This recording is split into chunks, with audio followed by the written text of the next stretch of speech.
नमस्कार दोस्तों, आप सभी का स्वागत है डीके जनरल स्टडीज़ में।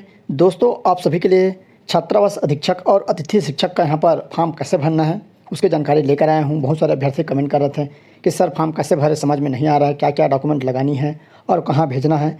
तो उस पर मैं यहाँ पर वीडियो बना रहा हूँ आप सभी की सहायता के लिए। तो आप अच्छे से देखिए जो अभ्यर्थी फॉर्म भरना चाहते हैं।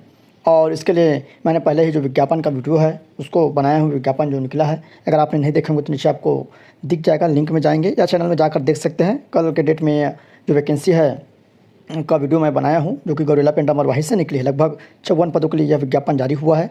तो जो शिक्षक बनना चाहते हैं वो शिक्षक के लिए फॉर्म भर सकते हैं, और जो छात्र शिक्षक बनना चाहते हैं वह छात्र अधीक्षक के लिए फॉर्म भर सकते हैं। तो उसके लिए यह फॉर्म है जो कि परिशिष्ट 3 वाला फॉर्म आपको भरना है, चाहे आप अतिथि शिक्षक में फॉर्म भर रहे हैं या आप छात्रावास अधीक्षक में। तो आपको यही वाला फॉर्म भरना है। कैसे आपको फॉर्म भरना है? ऑफलाइन फॉर्म रहेगा, इसको आप प्रिंट आउट निकलवा कर आपको पेन से हिंदी में फॉर्म भरना है। आप देख सकते हैं हिंदी में फॉर्म भरना है। और साथ ही साथ आपको जो डाकघर होता है, डाकघर में आपको स्पीड पोस्ट करवानी है या तो रजिस्टर डाक करवाना है। क्या कराना है? दो। अगर ग्रामीण क्षेत्र में आप रहते हैं तो रजिस्टर डाक के माध्यम से भेज सकते हैं, वहाँ स्पीड पोस्ट नहीं होता। अगर आप थोड़े बड़े क्षेत्र में रहते हैं तो आप वहाँ पर स्पीड पोस्ट करवा सकते हैं, दोनों के माध्यम से। बाकी इसमें कोई फीस नहीं है, केवल स्पीड पोस्ट और रजिस्टर डाक का जो भी लगता है वह इसमें लगेगा। तो चलिए मैं आपको स्टेप बाय स्टेप बताता हूँ कैसे आपको फॉर्म भरना है, कहाँ आपको भेजना है। तो आप वीडियो में बने रहिएगा। दोस्तों, चैनल में पहली बार आए तो चैनल को सब्सक्राइब जरूर कर लीजिए। साथ ही साथ बेल घंटे के जो ऑल बटन है उसको भी प्रेस कर लीजिएगा, ताकि जब भी कोई नई वीडियो अपलोड हो तो उसका नोटिफिकेशन आप तक अवश्य पहुँचे। और टेलीग्राम में ये फॉर्म का फॉर्मेट आपको मिल जाएगा, वहाँ पर मैंने यहाँ पर डाल दिया हूँ, तो वहाँ से आप जाकर डाउनलोड कर सकते हैं और प्रिंट आउट निकलवा सकते हैं। तो चलिए आगे बढ़ते हैं। ये जो फॉर्म है आपको यही वाली फॉर्म भरना है। परिशिष्ट 3 एकलव्य आदर्श आवासीय विद्यालय में अंशकालीन अतिथि शिक्षक और छात्रावास अधीक्षक के फ्रेश अभ्यर्थियों हेतु ये आवेदन पत्र रहेगा, जो कि वर्ष 2023-24 के लिए रहेगा। तो सबसे पहले आपको यहाँ पर क्या करना है, आवेदित जिले का नाम डालना है। तो जिस जिले के लिए आप आवेदन डाल रहे हैं, गौरेला पेंड्रा मरवाही, तो आप उसके लिए यहाँ पर डाल सकते हैं। बाकी ये जो फॉर्म है दूसरे जिले के लिए भी काम आ जाएगा। तो जिस भी जिले से आप फॉर्म डाल रहे हैं, तो अभी मैं जो बता रहा हूँ गौरेला पेंड्रा मरवाही का, तो आपको यहाँ पर गौरेला पेंड्रा मरवाही लिखना है। उसके बाद है दूसरा यहाँ पर संवर्ग नाम। तो संवर्ग नाम का मतलब यहाँ पर शैक्षणिक संवर्ग दिया है। तो ये किसके लिए है? ये जो शिक्षक में फॉर्म भरना चाहते हैं उसके लिए। तो यहाँ पर अगर आप टीजीटी से डाल रहे हैं तो टीजीटी लिखेंगे। अगर आप पीजीटी टीचर के लिए फॉर्म डाल रहे हैं तो यहाँ पर पीजीटी आपको लिखना है। जिस भी संवर्ग से आप फॉर्म डाल रहे हैं, चाहे टीजीटी वाले हो या पीजीटी, तो उसको आपको यहाँ पर लिखना है। उसके बाद आवेदित पद का नाम। अगर आप शिक्षक के लिए जो भी, चाहे हिंदी के लिए डाल रहे हैं या अंग्रेजी के लिए डाल रहे हैं, चाहे वह टीजीटी हो या पीजीटी, तो यहाँ पर हिंदी टीजीटी भी लिख सकते हैं, और हिंदी जो भी निकला है जिसमें भी डाल रहे हैं, या यहाँ पर पीजीटी आपका जो साइंस है या फिर सामाजिक विज्ञान है, संस्कृत है, उसको यहाँ पर आपको लिखना है। उसके बाद यहाँ पर छात्रावास, अगर आप छात्रावास अधीक्षक के लिए डाल रहे हैं तो यहाँ पर छात्रावास अधीक्षक लिखेंगे। और यहाँ पर शैक्षणिक संवर्ग को छोड़ देना, अगर आप छात्रावास अधीक्षक के लिए फॉर्म भर रहे हैं केवल छात्रावास अधीक्षक लिखेंगे। उसके बाद है नाम लिखेंगे, अपना पूरा नाम लिखेंगे जो भी आपके मार्कशीट में लिखा है। मार्कशीट के हिसाब से यहाँ पर अपना नाम डालिएगा, 10वीं का जो मार्कशीट होता है। उसके बाद यहाँ पर लिंग है, अगर आप पुरुष है तो पुरुष, महिला है तो महिला, ट्रांसजेंडर है तो ट्रांसजेंडर आपको यहाँ पर लिखना है।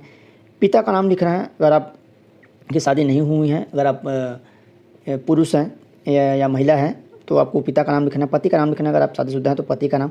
जाति वर्ग है, यहाँ पर आप जो भी जाति से आते हैं, वर्ग से आते हैं, जाति करने वाला आपको यहाँ पर वर्ग लिखना है, चाहे अनुसूचित जनजाति, अन्य पिछड़ा वर्ग, निःशक्त, आर्थिक पिछड़ा वर्ग या सामान्य, उसको यहाँ पर लिखना है। उसके बाद जन्म तिथि लिखना है, जो भी आपका जन्म तिथि है उसको यहाँ डालनी है।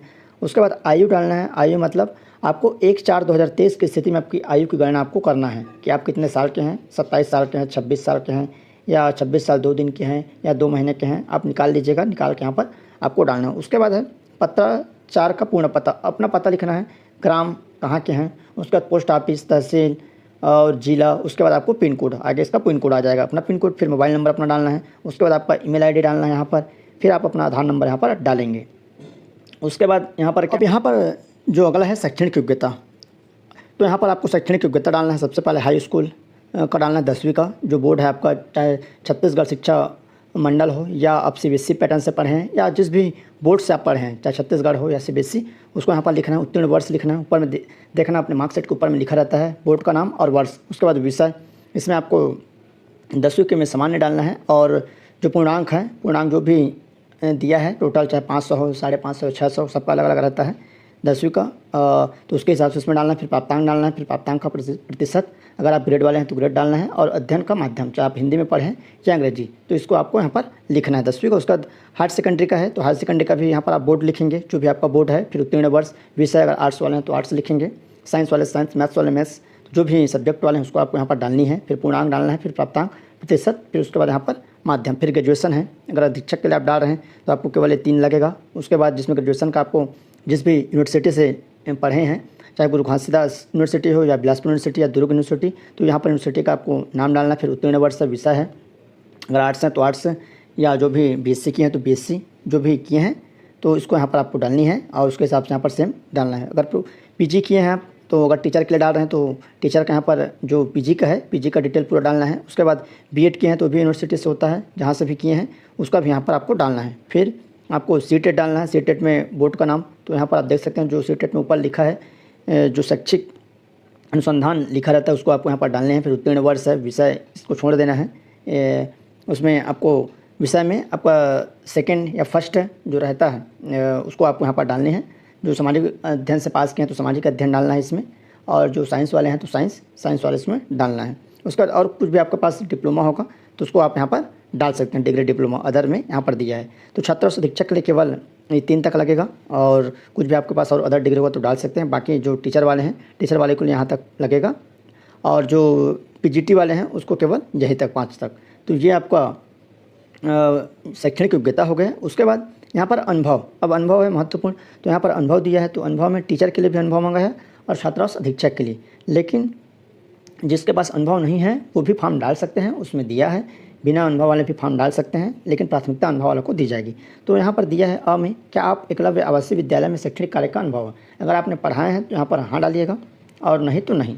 बाकी किसी दूसरे जगह से आपने यहाँ पर अगर अनुभव दिए हैं, कोई दूसरी जगह से मान लो कर चलिए कोई आपका शैक्षणिक संस्था है, कहीं जैसे शिशु मंदिर है या सरकारी जगह में आप पढ़ाए हैं, अगर आपके पास अनुभव है पढ़ाने का उस क्षेत्र में, तो आप यहाँ पर डाल सकते हैं। अलग से यहाँ पर ब ऑप्शन करके आप लिख सकते हैं कि अलग से स्कूल का अनुभव है, और उसके बाद इस संस्था का नाम, पदनाम इत्यादि आपको डालना है। सेम इसी तरह से लिख देना है यहाँ पर पेन से, और जहाँ भी आप पढ़ाए हैं उसका यहाँ पर संस्था का नाम डालेंगे। फिर जो भी पोस्ट में पढ़ाएँ, चाहे आप व्याख्याता में पढ़ाए हैं या सेकंड जो टीचर होता है वर्ग 2 का, उसमें यहाँ पर जिस भी विषय से पढ़ाए हैं, या टीचर के लिए, छात्रावास अधीक्षक के लिए, तो यहाँ पर डाल सकते हैं। कब से कब तक पढ़ाए हैं अवधि उसको लिखना है, और कुल अवधि लिखना है। अगर मान कर चले आप 1 साल तक पढ़ाएं तो 1 साल 6 माह, अगर 6 माह तक, और खाली 6 माह बस पढ़ाएं तो यहाँ पर 6 माह।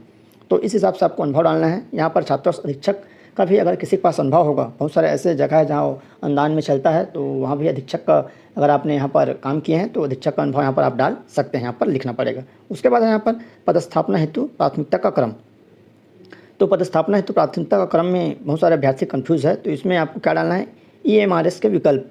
तो यहाँ पर आपको फॉर्म अलग अलग जगह से आपको भरनी है। मानकर चलिए 3 विद्यालय से यहाँ पर फॉर्म निकला है, तो 3 विद्यालय से आपको अलग अलग फॉर्म डालना है। तो आपको सबसे पहले किस विद्यालय में आपको यहाँ पर पदस्थापना दी जाएगी वो डालना है, मैं ऊपर आपको बताऊंगा। उसके बाद सेकंड में कहाँ चाहिए आपको पोस्टिंग, उसके बाद थर्ड में कहाँ चाहिए, ये आपको विद्यालय के यहाँ पर आपको नाम डालना है, पदस्थापना है तो विद्यालय का क्रम।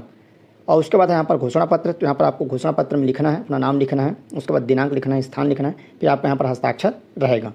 ये होने के बाद यही आपको फॉर्म डालना है। और उसके बाद है आपका क्या क्या इसमें आपको सबमिट करना है, क्या क्या डॉक्यूमेंट लगेगा और कहाँ आपको भेजना है, उसको मैं यहाँ पर बता देता हूँ। तो आइए क्या क्या आपको संलग्न करना है। तो सबसे पहले यहाँ पर मैं आपको बता दूँ, परिशिष्ट 1 में यहाँ पर दिया है, ये सारे डॉक्यूमेंट आपको सबमिट करना है। अगर आप सबसे पहले टीचर के लिए अगर आप फॉर्म भर रहे हैं तो आपको हाई स्कूल सर्टिफिकेट लगेगा, हायर सेकेंडरी लगेगा 10वीं 12वीं का, स्नातक की अंक सूची, स्नातकोत्तर की अंक सूची, बीएड की अंक सूची जिसमें बीएड यहाँ पर मंगा है, और सीटेट जिसमें मंगा है, या सीजीटेट, तो उसकी अंक सूची की फोटोकॉपी सभी का इसमें लगाना है, वो भी स्व प्रमाणित कर। और कार्य का अनुभव का प्रमाण पत्र, शासकीय अनुदान प्राप्त संस्थाओं का प्रमाण पत्र का प्रारूप परिशिष्ट 6 के अनुसार, जो परिशिष्ट 6 में दिया है उसके अनुसार से आपको यहाँ पर अपना अनुभव प्रमाण पत्र लगाना है। इतना दस्तावेज, आधार कार्ड के भी फोटोकॉपी आप इसमें सबमिट करेंगे तो आधार कार्ड की फ़ोटो भी आप इसमें लगा सकते हैं। तो नीचे आप देख सकते हैं, तो 6 नंबर का परिशिष्ट है, यहाँ पर बताया गया है 6वें नंबर में कि आपको उसी अनुभव के हिसाब से आपको फॉर्म जो है सबमिट करना है, मतलब जो अनुभव है आपको बनवाना है। ये परिशिष्ट 6 यहाँ पर देख सकते हैं, अनुभव प्रमाण पत्र शासकीय अनुदान प्राप्त संस्थाओं के लिए, तो यहाँ पर ये दिया है, तो इसको आप सबमिट कर सकते हैं अगर आपके पास अनुभव रहेगा तो ये कार्यालय का नाम है, अनुभव है, इसको आप बनवा सकते हैं। कितने दिन का आपका अनुभव है इसी के हिसाब से आपको डालने हैं, या आपके पास अलग से प्रमाण पत्र होगा तो उसको भी आप डायरेक्ट डाल सकते हैं। तो ये जानकारी रही। इसके बाद जो डॉक्यूमेंट है वो आपको डॉक्यूमेंट लगाना है, और इसी क्रम में आपको डॉक्यूमेंट लगाना, एक के ऊपर एक, अलग अलग क्रम में ना लगाइएगा। जैसे यहाँ पर दिया है जो क्रम है मैं ऊपर बताया हूँ कि डॉक्यूमेंट सबसे पहले 10वीं का, उसके बाद 12वीं का और उसके बाद फिर स्नातक। इसके हिसाब से अगर छात्रावास अधीक्षक के लिए भर रहे हैं तो आपको पहला, दूसरा, तीसरा तक लगेगा, और अगर आपके पास कुछ अनुभव है तो अनुभव को आपको लगाना है। सेम इसी क्रम में आपको लगाना है, सबसे पहले हाई स्कूल का, फिर हाई सेकेंडरी, फिर स्नातक, ताकि देखने वाले को भी लगे कि सही से फॉर्म भरे हैं। अब आपको कहाँ आवेदन करना है और कब तक आवेदन की लास्ट तिथि उसको भी बता देता हूँ। तो आइए देखते हैं अभ्यर्थियों द्वारा आवेदन करने की प्रक्रिया। तो दोस्तों फॉर्म का फॉर्मेट आपको कहाँ मिल जाएगा, ऑफलाइन फॉर्म है, ऑफलाइन रहेगा, और आपको स्पीड पोस्ट करना है या रजिस्टर डाक करना है अपने डाकघर से। कहाँ से? डाकघर से। और जिसमें भेजे जाने वाले समस्त दस्तावेज की प्रतिलिपि जो छाया प्रति है उसको आपको स्वप्रमाणित कर उसमें डालनी है, और आपको भेजना कहाँ है, जो कि महत्वपूर्ण मुद्दा है। बहुत सारे अभ्यर्थियों को पता ही नहीं कि कहाँ भेजना है। तो आपको एक बड़ा लिफाफा लेना है। फॉर्म भरने के बाद निर्धारित आवेदन पत्र के प्रारूप में समस्त स्वप्रमाणित अभिलेखों के साथ एक बड़े लिफाफे में सीलबंद आपको करना है, उसको फेविकोल या गोंद से उसको चिपका देना है। उसके बाद संबंधित जिला स्तरीय समिति, तो संबंधित जिला स्तरीय समिति में आपको कहाँ भेजना है, सबसे पहले यहाँ पर भेजने वाले लिफाफे के ऊपर आपको लिखना है स्पष्ट रूप से। क्या लिखना है? एकलव्य आदर्श आवासीय विद्यालय के लिए, अगर आप शिक्षक के लिए भर रहे हैं तो शिक्षक, या अधीक्षक के लिए भर रहे हैं तो अधीक्षक हेतु आवेदन पत्र वर्ष 2023-24 आपको ऊपर में लिख देना है, सबसे ऊपर में। उसके बाद प्रति करके, उसके बाद आपको प्रति करके यहाँ लिखना है, देख सकते हैं, सहायक आयुक्त, सदस्य सचिव, जिला स्तरीय आदिम जाति कल्याण आवासीय एवं आश्रम शैक्षणिक संस्थान समिति, जिला गौरेला पेंड्रा मरवाही छत्तीसगढ़, ये लिखना है। उसके बाद पिन नंबर आपको डालना है। पिन नंबर आपका रहेगा 495117, आपको ये पिन कोड नंबर डालना है, और इसी पिन कोड नंबर पर आपको प्रति कर ऊपर में, सबसे ऊपर में प्रति कर लिखना है। उसके बाद अपना नीचे में प्रेषक करके अपना डालना है, जो भेजा भेजने वाले का नाम या प्राप्त करने वाले, ऊपर में प्राप्त करने वाले डाल सकते हैं या नीचे में भेजने वाले। तो प्रेषक लिख दीजिएगा। प्रेषक में अपना नाम, पता, मोबाइल नंबर उसमें पूरा डाल देना है, और 1/5/2023 तक आपको इसको भेजना है। तो आप जल्दी से फॉर्म भरकर उसको भेज देंगे। ऊपर में ये एकलव्य आदर्श आवासीय विद्यालय लिखेंगे, चाहे शिक्षक के लिए है तो शिक्षक बस लिखेंगे, अधीक्षक भर्ती हेतु आवेदन पत्र तो अधीक्षक भर्ती के लिए यहाँ पर आपको लिख देना है, ये लिखना है। और तो इस तरह यह जानकारी रही। और मैं आपको एक चीज़ यहाँ पर बता देता हूँ जो कि क्या महत्वपूर्ण है। आपको फॉर्म सही से भरना है, और जो पदस्थापना क्रम है जो कि महत्वपूर्ण है, आपको पदस्थापना कहाँ देनी है। तो ऊपर में आइए मैं आपको स्कूल का नाम बता देता हूँ। आपको अलग अलग फॉर्म भरना है, और सभी जो पद है, जो भी पद में आप डालना चाह रहे हैं उसके लिए। तो नीचे में जो ऊपर है वहाँ पर दिया है, आइए मैं आपको दिखा देता हूँ। ये विद्यालय का नाम है। आपको जो पदस्थापना क्रम है वहाँ पर जो भी विद्यालय में पहले आप पदस्थापना चाहते हैं तो यहाँ पर जो भी लिख सकते हैं। एकलव्य आदर्श आवासीय विद्यालय डुंगरिया में अगर आप पहले जाना चाहते हैं डुंगरिया है, उसके बाद लाटा है तो लाटा में, फिर एकलव्य आदर्श आवासीय विद्यालय नेवसा तो नेवसा में।